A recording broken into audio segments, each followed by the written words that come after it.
Chandra here at CCO. Today's Did You Know is all about the CPC, the COC, and the CIC. Those are three of the credentials from AAPC. Those are three of the core credentials and ones that are really hot topics for discussion right now. We've gotten a lot of questions about, well, how are these three credentials different? Let's go through and take a look at how they're different. As we go through here, we're going to talk about how these credentials differ. Well, the biggest area that they differ in is what environment you're working in. Who are you coding for? Are you coding for the physician? Are you coding for the facility? If you're coding for the facility, what part of the facility? We'll talk about all those different pieces. And then what is the content difference on the exams? How does it differ? They differ by a number of things. The CPC and the COC use a little different code set than the CIC does. So your coding skills and the code sets you need to be familiar with are a little bit different. The payment methodologies that are used. Providers get paid a little differently than the facilities do, and the facilities get paid a little different inpatient than they do outpatient. So we'll talk through all of that.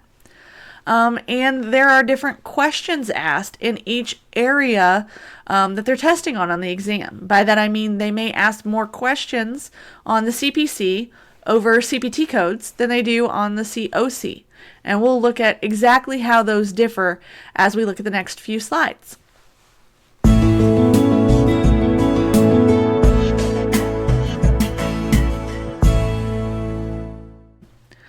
So let's take a look. If we look at these credentials, I put together kind of a quick comparison tool. All of the information that's in this presentation was gleaned directly from the AAPC website. So if you go to their website and start looking at these credentials, which we're going to do here in a few minutes, you'll see it ties right back to these charts. The most common AAPC credential that held is the CPC. The CPC stands for the Certified Professional Coder. AAPC has over 105,000 members with that particular credential, which is awesome. There's that many of us out there. But when we start looking at the CPC, it is geared specifically to those individuals coding for physician work. So they're either working in a physician's office or they're doing billing and coding for a physician, covering all the areas that the physician works. Not just the office, but sometimes physicians see patients mainly in the office, but also perform procedures in a facility, whether it be a hospital, an ambulatory surgery center. And these coders oftentimes code the professional aspect, the aspect that the physicians do for those services. This exam, the CPC exam, is 150 multiple choice questions, and it breaks down into all of the areas that I have outlined on the slide. Right? We go through the different areas of CPT, it tests on medical terminology, anatomy, the different areas of ICD-10-CM. We're going to remember that ICD-10-CM is specifically for diagnosis coding. Remember, we also have ICD-10-PCS. That's for procedures, but CPCs don't use PCS. We're going to talk about where PCS comes in a minute. So the CPCs are tested primarily on CPT, ICD-10-CM, and HCPCS level 2, right? Those HCPCS codes, that small book, it's got codes for, supplies, drug codes, Medicare specific codes that our providers are performing. When we look at the CPC and we think of that kind of as our standard, our base credential, that's what most people go after first. Doesn't mean that you have to, it's just what most people do. Let's compare the COC to that first. Now, the COC has recently been renamed, just this last year. Last year, it was called the CPC-H, and they renamed it to kind of get away from the dashes in the credentials and make everything a little more standardized. So they call it the COC. It is a Certified Outpatient Hospital Coder. So this is someone who is typically coding for the facility that the services are rendered in. And specifically, they work on the outpatient side of the hospital. So those same-day surgeries, emergency room departments, those types of things. May also include outpatient therapies, lab departments, pathology departments, things where the patient's not usually admitted to stay overnight, but they're services that the facility is providing. So this is where we're capturing a lot of the room and board charges, the overhead, and the billing is a little bit different than the CPC. For the most part, the services are reported exactly the same way. They're also reported on a CMS 1500. And when we talk about claim forms, the CMS 1500 is what the professional side uses and what the hospital outpatient department uses. Interestingly enough, when we look at some of the guidelines for ICD-10-CM, you'll notice that they split them kind of as professional and hospital outpatient or completely inpatient. And that's kind of what these credentials are doing as well. We have the CPC just for the professional component. We have the COC for those that work in the hospital outpatient side of things. And you'll notice that when we compare the outpatient to the professional services, the areas of study don't change a whole lot. What changes is where do we ask, how many questions do we ask in which areas? We have surgical cases. They say that there are 40 questions on surgical cases. Those may be CPT or HCPCS, but for the most part, they replace the 60 questions that are asked on the CPC about CPT, right? CPT sections 10000 through 60000, or as we like to call them, the 10,000 series through the 60,000 series. Those are all for procedures that are performed. Well, we simply take those 60 questions and replace them with 40 questions. And everybody's probably like, well, why do we ask so many less? Well, as we start to look through here, a hospital outpatient coder needs to know a little bit more information, a little bit different information than a professional coder or a CPC coder. And specifically in this little graph, what you'll notice is I've kind of put different shades of green to represent different things. This real pale green simply shows you those are areas where the number of questions are less on the COC than they are on the CPC. This middle color of green, kind of that middle shade of green, tells you the same areas are being tested, but now we are asking a few more questions on the COC than we did on the CPC.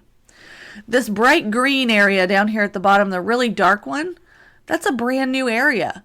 There are no questions on the CPC about payment methodology. Because when we are a CPC, usually, yes, we understand the billing side of things, and oftentimes we wind up working the claim denials and all of that. But we're used to fee for service, right? We're used to getting paid on a fee schedule and all of that. When you start talking about the hospital inpatient, there are some different payment methods that those hospitals may get paid under, and sometimes it depends on which department you're working for. If you're working for an emergency department, they may fall under a different payment than the hospital outpatient surgery center. So they ask you some questions about the payment methodology. We're going to delve a little bit deeper into each of these credentials in the next slide, okay? But high level, so we know the CPC is the professional, the COC is the hospital outpatient side of things. They're very similar in what they test, the main difference being there's a new section for payment methodology under COC.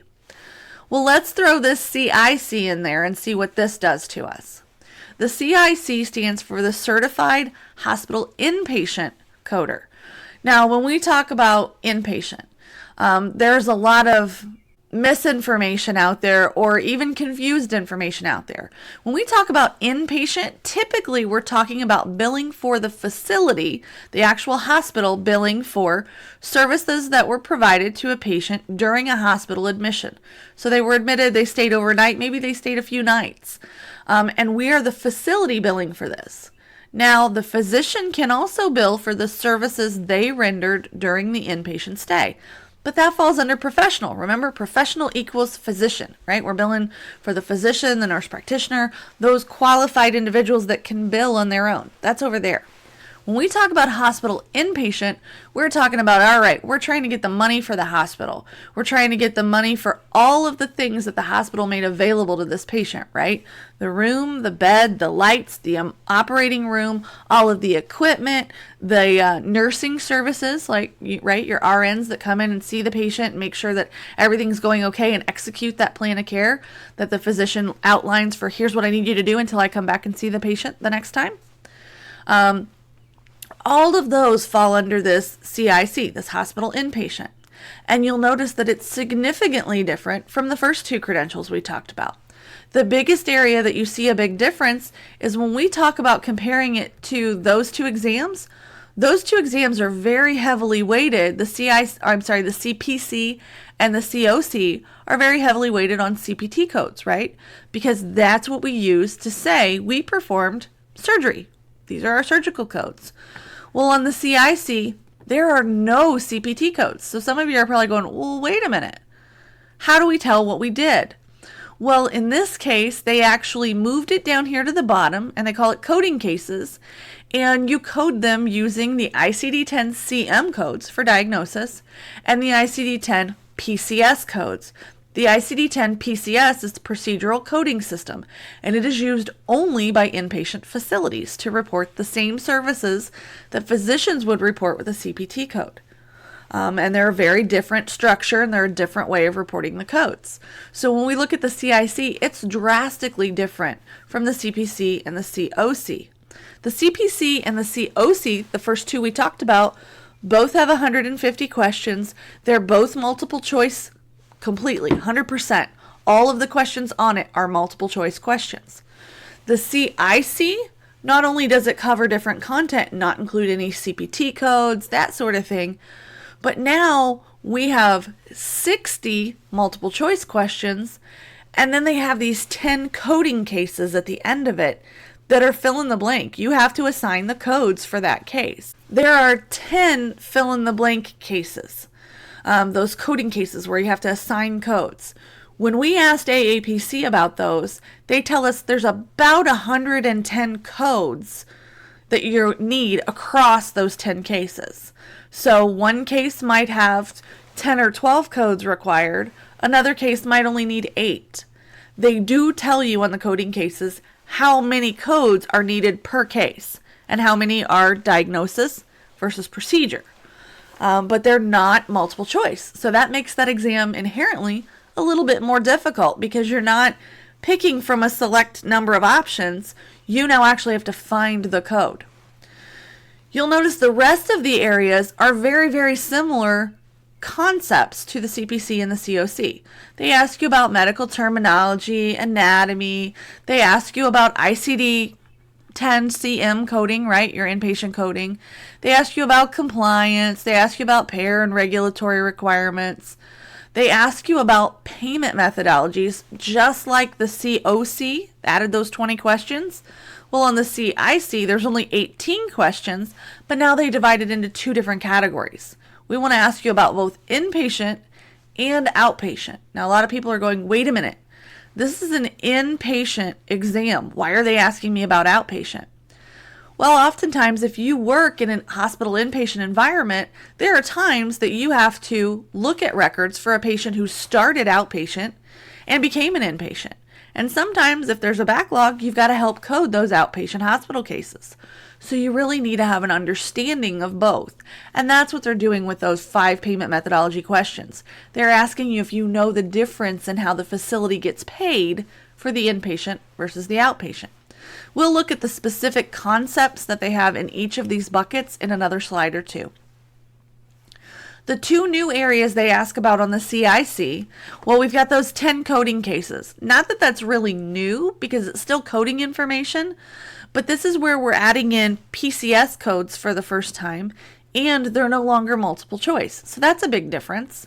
The other area that's a little different, on the other exams, they ask about coding guidelines. On the CIC, they ask about medical record and healthcare documentation guidelines. So not just do you need to know the coding guidelines to assign the codes correctly when you get to the cases, but now they want to make sure that you know all of the rules around medical records and medical record documentation. Do you know how a proper correction to a record is done?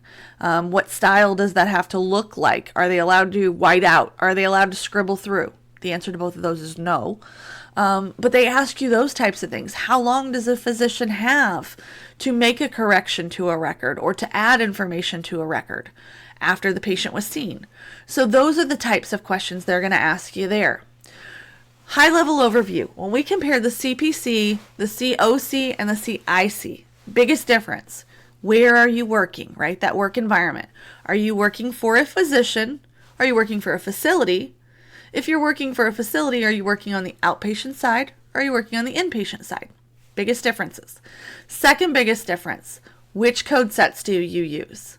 Because both the CPC and the COC, you need to know CPT, HCPCS, and ICD-10-CM. The CIC, you have to know ICD-10-CM and ICD-10-PCS, right? None of the CPT codes. So let's take a look at each of these individually. Let's talk a minute about the CPC. This information, again, came right from the AAPC website. We're going to go to that site in just a second. But the AAPC says that certified CPCs need to be able to demonstrate the following. So they have expertise in reviewing and assigning accurate medical codes for diagnosis, procedures, and services performed by physicians and other qualified healthcare providers in the office or in the facility setting. So right there, they tell you, you are working for a healthcare provider. You are coding for a healthcare provider if you are a CPC. And you may have to code a number of things: E&M, anesthesia, surgery, radiology, pathology, medicine. Any of those different things are included. You have to know your coding guidelines. You've got to know your compliance and reimbursement guidelines so that you know how to identify medical necessity issues, claims denial issues, bundling issues, charge capture problems, all of that. And you're really there to help ensure that your provider gets proper payment for the services provided. That's what the CPC is all about. If we go to this link right down here on the bottom, this is the AAPC website, and it's a direct link to what you need to know about the CPC certification. The reason I included this link, we're going to go to this part of the slide, or this part of the site, because while I break down how many questions they ask here, some people want a little bit more information, right? What exactly is included in the HCPCS Level 2? Those 5 questions, what do I need to know? Those types of things. So let's take a look at that website. So if we go directly to the aapc.com/certification/CPC, it automatically adds this remainder string of text up there. So don't worry about that. Just focus on that. I want the AAPC website, I want certifications, and the CPC. So if you look here, this is where they begin to tell you, this is kind of our gold standard. We have over 105,000 certified, that sort of thing. There's going to be more opportunity in this area, according to the Bureau of Labor Statistics, as we move forward. Right here is where I said, okay, you've got to have demonstrated these things. Looked a lot bigger on my slide, didn't it? But they're telling you right here, these are the things you need to know.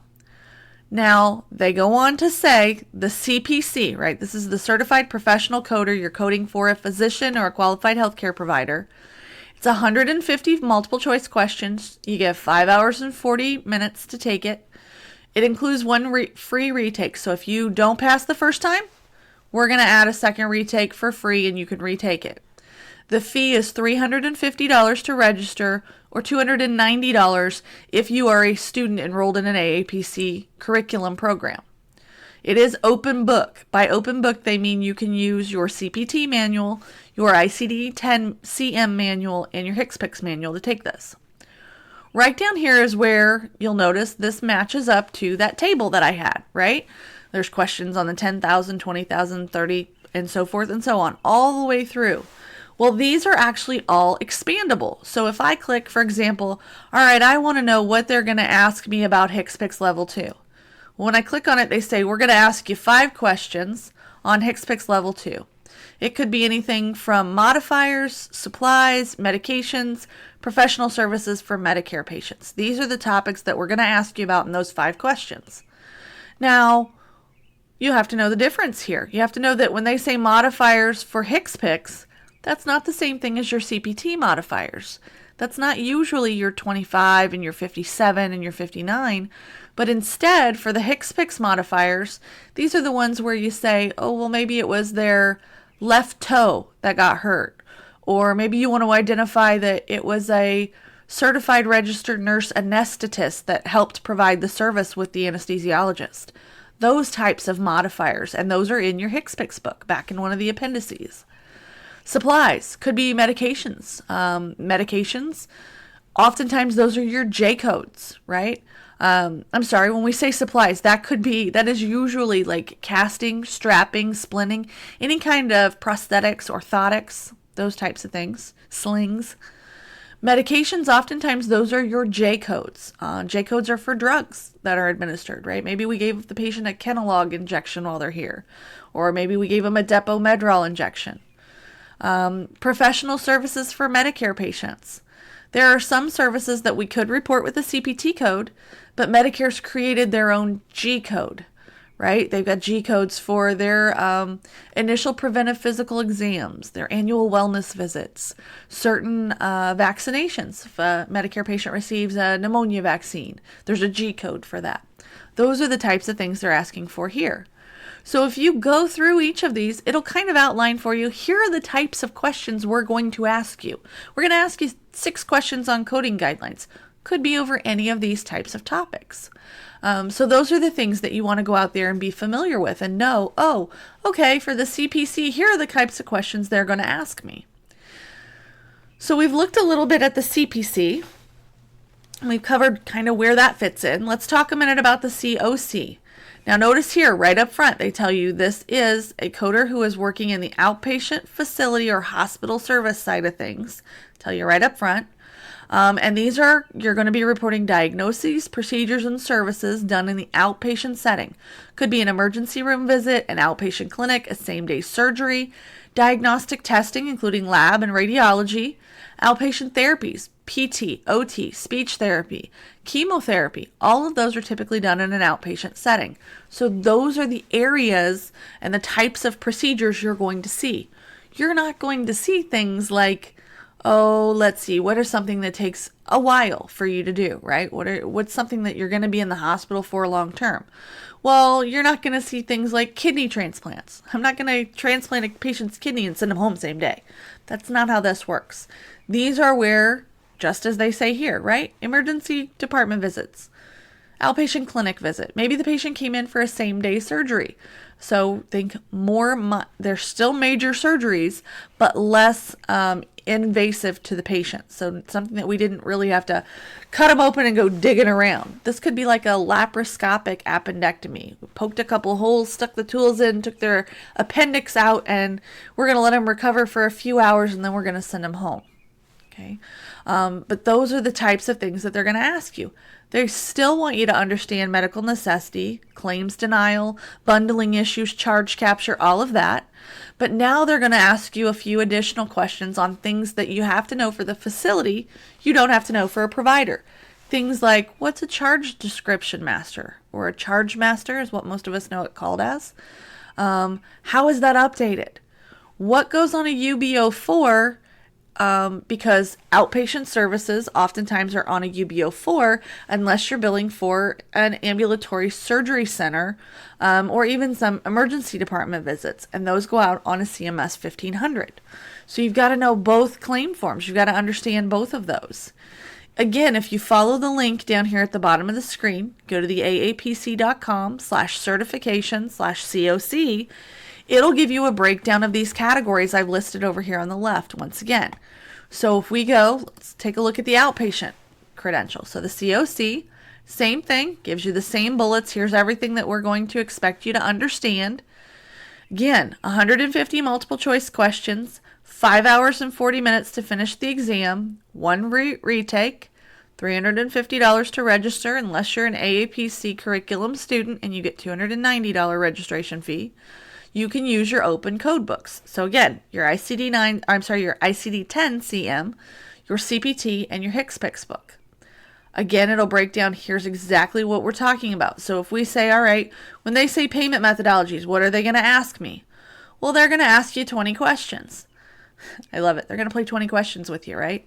They're going to ask you anything in these categories. So do you know the different parts of Medicare, A, B, C, and D, and which is covered under each? When can Medicare be a secondary payer? Because sometimes Medicare is secondary to other insurance, but there's specific circumstances. How do you complete a claim form, whether it be a UBO4 or a CMS 1500? They can ask you anything about either of those. Usually they're fairly basic questions, but they could ask you about either of them. Do you understand the outpatient prospective payment system payment methodology? What are APCs, or ambulatory payment classifications? Do you understand how a revenue code works and what it represents? What are status indicators versus payment indicators? Do you know what a condition code does? How do we calculate payment? Now, they're not usually going to ask you to calculate a payment. Like, you don't have to take a calculator with you and do some extensive math. But they want you to understand what basic services determine this is going to be paid more than this one, or these two things can't be billed together, that sort of thing. They will and could potentially ask you about some of the inpatient payment methodology. A lot of people ask me, this is an outpatient exam, why are they asking me about inpatient payment? Same reason I gave earlier for they do the same thing in reverse on the inpatient credential, right? If you work in a hospital facility, even if you're an outpatient coder, you need to know what happens if you have a patient that's supposed to be yours, that's outpatient, and something happens and they convert to be an inpatient. Because depending on the facility you're in, you may have to code that, or you may have to send it over to the inpatient coder to assign the appropriate documentation or appropriate codes based on the documentation. But it really just depends. So you've got to at least understand there is some difference, and that's what they're trying to make sure you know there. So we talked about the CPC, we talked about the COC. Let's take a look at the CIC before we wrap up. The CIC, now remember, this is your inpatient facility. They tell you right up front, you're here to support accurate inpatient coding. You're coding for the inpatient setting. Typically, this is the facility, and this is where we get into things like MSDRGs and the Inpatient Prospective Payment System, or IPPS. You have to know some of the same things that you had to know for the COC, right? You have to know how to assign diagnosis codes. You have to know what a charge master is, how UBO4 is completed, and the payment methodologies for outpatient. But let's look a little bit more specifically and see how this one differs from the other two we've talked about. If we look at the CIC, right? The CIC, again, this is an inpatient certification, and this is inpatient hospital or facility coding. Tells you right up here at the very top. You have to understand ICD-10-CM and ICD-10-PCS coding. No CPT, no HCPCS. Those two books are not allowed for this exam. You only get your ICD-10-CM and your ICD-10-PCS. As you scroll down a little bit further, it tells you here there are 60 multiple choice questions, and here's where it differs. Instead of being all multiple choice, now we have 10 inpatients that are fill in the blank. And that's where I said across those 10 patients, you've got on average 110 codes that may need to be assigned. 5 hours and 40 minutes, so same time frame. One free retake is still included. Same registration costs, right? $350 unless you're an AAPC curriculum student, and you get $290 registration fee.